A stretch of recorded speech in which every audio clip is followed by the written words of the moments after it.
আসসালামু আলাইকুম। কেমন আছেন সবাই? আশা করি ভালো আছেন। আলহামদুলিল্লাহ আমিও ভালো আছি। তো আজকেও বেশ কিছু মজাদার রান্না করা হয়েছে, সেগুলো শেয়ার করতে চাই আপনাদের সাথে।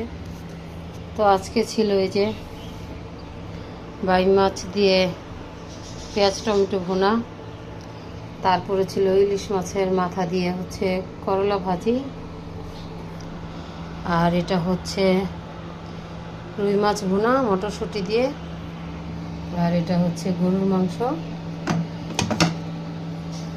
তো রান্না করতে বরাবর মতোই ভালো লাগে, আর আরও ভালো লাগে হচ্ছে হাজব্যান্ড মজাদার খাবার খেতে পছন্দ করে, সে খুবই ভোজন রসিক।